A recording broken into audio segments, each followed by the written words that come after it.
She thought it was just a homeless man staggering down her alley. His clothes were torn, his skin was cracked like desert ground, his lips were bleeding, and his hands were pressed together, shaking violently and reaching toward her like she was the last drop of hope left in the entire world. But when he collapsed, face first into the dust and whispered her name, a name she had never told anyone, a name her dead mother used to call her in secret, she frozen. Then he lifted his head, and for one single terrifying second, his eyes were not human. They were gold, they were ancient, they were burning with a light that did not belong to this world. She stumbled backward, knocking over water bucket. The water hit the cracked earth, and the earth absorbed it instantly, completely, like it had never existed. He whispered three words that changed everything. Please save me. What would you do if a dying dragon in human form arrived on your doorstep begging for water, and the entire universe was watching to see if you would help? So, this is Dad's story. So, without wasting a single second, let's jump into the story. That summer was not like any other. Everyone in Millbrook, Colorado, a small town, knew it. Every evening, the old farmers would sit on their porches and talk about it. They would shake their heads and look up at the sky, which had forgotten how to make clouds. The kids stopped playing outside after noon because the heat was so bad that it felt like they were walking through a wall of fire. The grass in every yard had turned brown like old paper. Since the start of June, the creek behind the elementary school, where kids used to catch frogs every spring, had been completely dry. But no one said anything about the river, because talking about the river meant admitting that something was really, really wrong. For more than 200 years, the Millbrook River had been flowing through that valley. Even in the middle of summer, it was wide, deep, and cold. People in the area said it never dried up, not even during the worst droughts on record. Kids swam in it as they grew up. Every Sunday morning, old couples would walk along its banks. It was the heart of the whole town. It was gone now. Not low, not shallow, gone. The riverbed looked like a broken mirror with cracks and splits. The mud at the bottom had hardened into gray clay plates that curled up at the edges like dead leaves. Researchers from the state university had come to get samples. They left looking pale and confused with no answers. Every morning, 14-year-old Maya Collins woke up to that world. Maya and her grandmother Ruth lived in a small blue house on the eastern edge of town, where the road turned toward the mountains. When she was 7, her parents died in a car crash. She didn't remember her father's face very well, but she remembered everything about her mother. The smell of her hair, the sound of her laugh, and most importantly, the thing her mother always said before bed every night. Maya, kindness is the bravest thing a person can do. Maya had always thought that. It was the one thing she could count on when everything else seemed shaky. Maya woke up at 5:30 on the morning of July 14th because she couldn't sleep. Even at night, the heat wouldn't stop. She put on her old gray t-shirt, jeans, and worn-out sneakers, grabbed her backpack out of habit, and walked out into the dark before dawn. When she couldn't sleep, she always walked to the riverbed. She knew it was strange. A lot of people stayed away from it because it made them sad. But Maya thought there was something real about it. The emptiness, the quiet, and the way the cracked ground looked like a map of something she couldn't read yet. She climbed down the bank and walked slowly along the dry riverbed, where her sneakers made a crunching sound on the hard clay. That was when she saw him. He was lying on his stomach at the bottom of the riverbed, where the water used to be the coldest. His body was completely still. Maya thought he was dead for one terrible second. She stopped moving. She looked at him. He was very tall, even when he was lying down. His clothes were odd, not strange, dirty, or homeless. It's more like strange from long ago. His coat was dark, almost black, but the edges sparkled like oil on water. She could see his hands and neck, and his skin was covered in a fine pattern of scales that were so small and subtle that at first she thought it was just a skin problem. He was shaking. His whole body shook every few seconds with a deep, internal vibration like a machine that was losing power. Maya should have run away. Her mind was telling her to turn around, climb back up the hill, go home and call someone. It was just before dawn and she was 14 years old and all alone. But she didn't run away.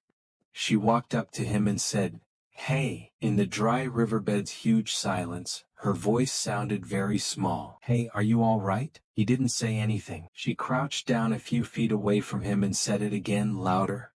"Sir, are you all right? Do you need help?" He turned his head toward her slowly and with pain. His face looked like a man's, jaw that is strong, cheekbones that are sharp, skin that looks like dark copper. But it was broken, like the riverbed was broken, like something deep inside him was drying out and breaking apart. There were dozens of small cracks in his lips that were making them bleed. His hair was dark and full of dust. He opened his mouth. It wasn't quite a human voice that came out. It was more profound. In layers. He said, "Water," like three voices speaking at slightly different frequencies. A chord on a piano is made up of several notes pressed at the same time. "I need the water." In her backpack, Maya had a water bottle that was half full.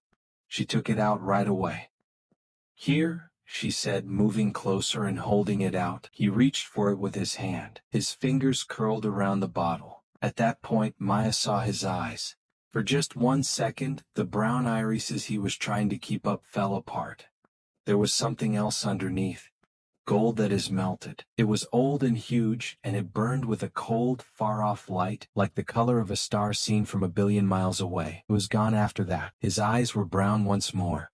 Back to being human. But his hand was so tightly gripping her water bottle that the plastic was cracking. "Not this water," he whispered in a desperate voice. "This water won't work. It has been ruined. I need the water from the old fountain. The spring in the mountains. The one that hasn't been touched yet." Maya looked at him.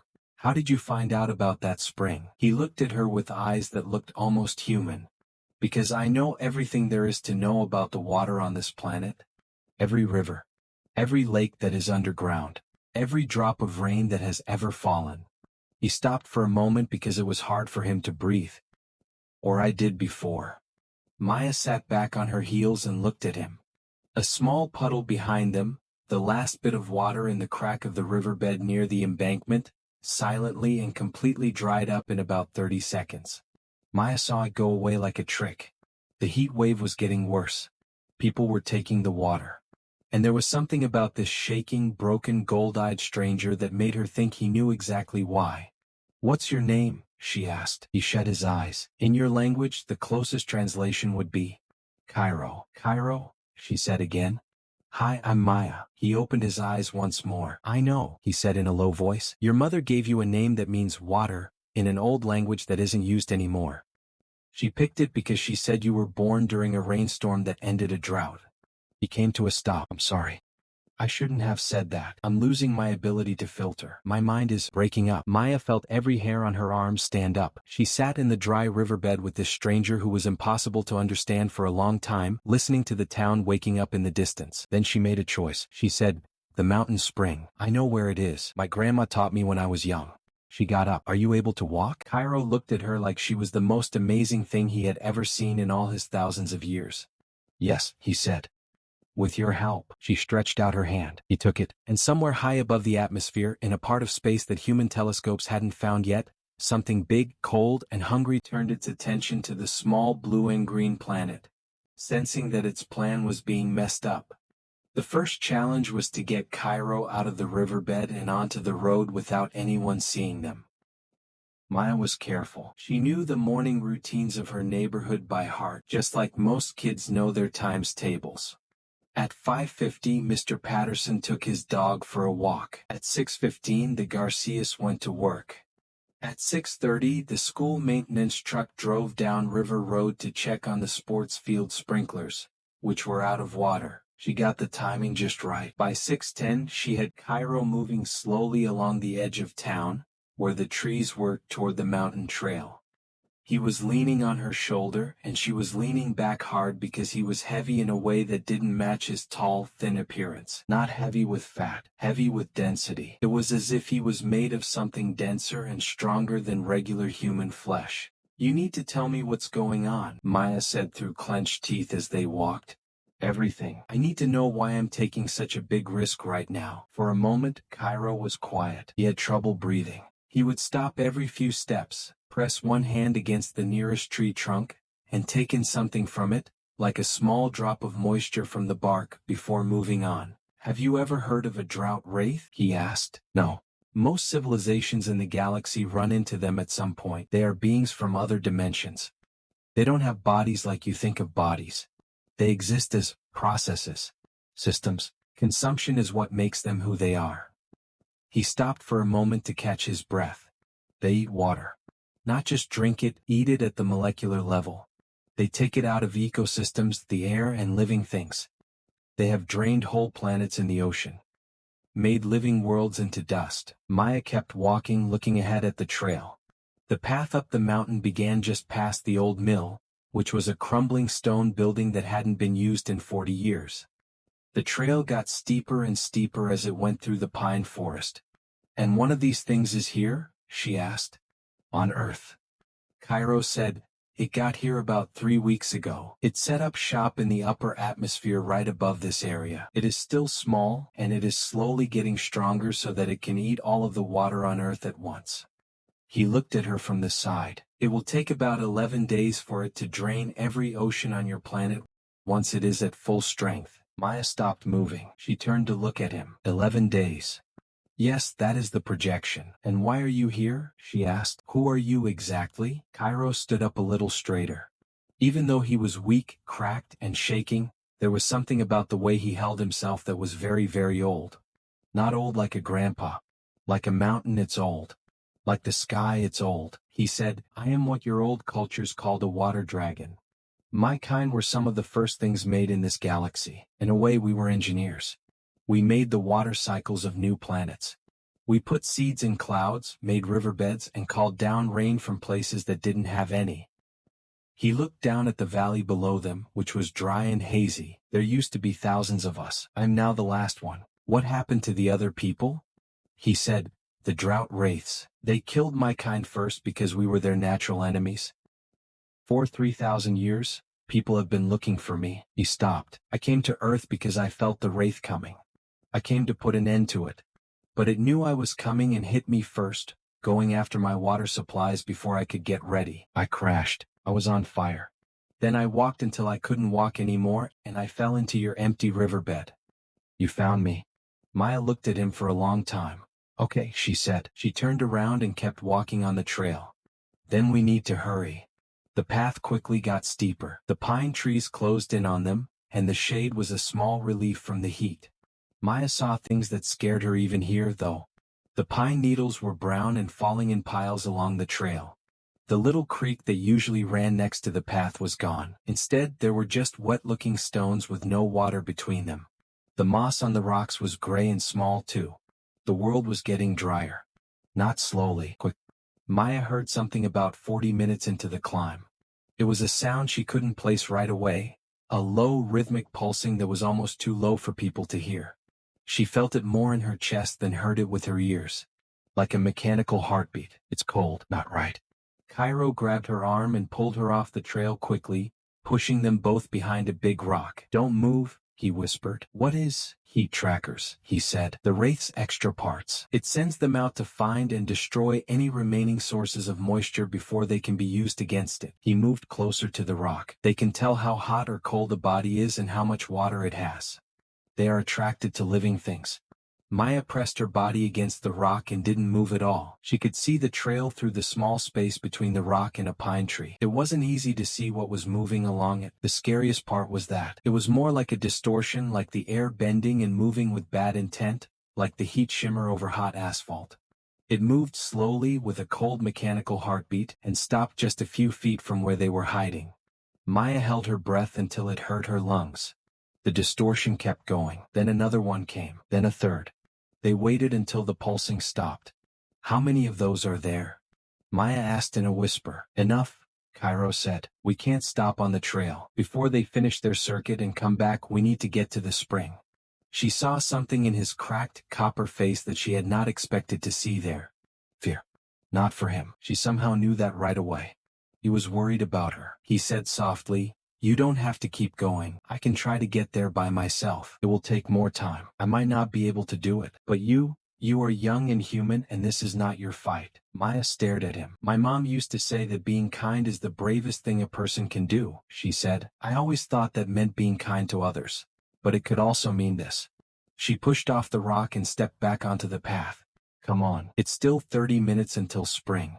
Cairo looked at her for a moment with those old, almost human eyes. After that, he followed.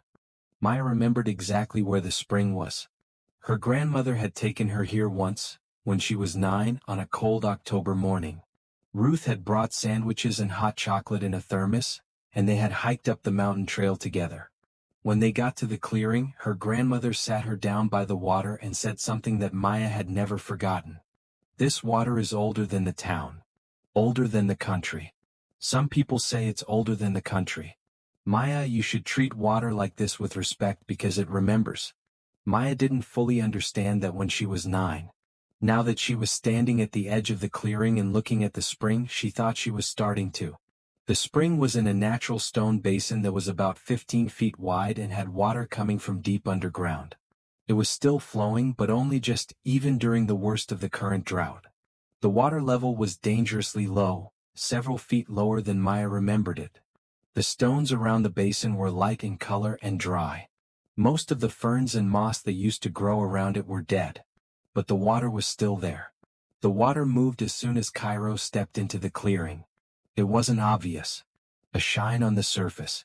A small wave that moved outward from the center, as if something deep underground had felt him there. The water level went up about 2 inches and then stayed the same. Cairo let out a sound that was almost a sob. It knows me, he said quietly. Spring water always knows who is taking care of it. He slowly and respectfully walked to the basin and knelt at its edge. He reached out with one hand and let his fingers hover just above the surface. At that point, Maya heard the other noise. Not the heat trackers. Something else. A sound like stone grinding against stone, but rhythmic and purposeful, something deeper and more present. She looked around the clearing. Something was coming out of the rock formation on the other side. It was a group of big boulders that looked like they had been put there by some ancient force. It was very tall. Easily 8 feet. The torso was made of compressed granite, the arms were made of mineral deposits twisted together, and the face was only barely a face. There were 2 hollow spaces where eyes might be and a mouth that was a horizontal crack through solid rock. It moved toward them with slow, grinding steps that didn't leave any marks on the ground.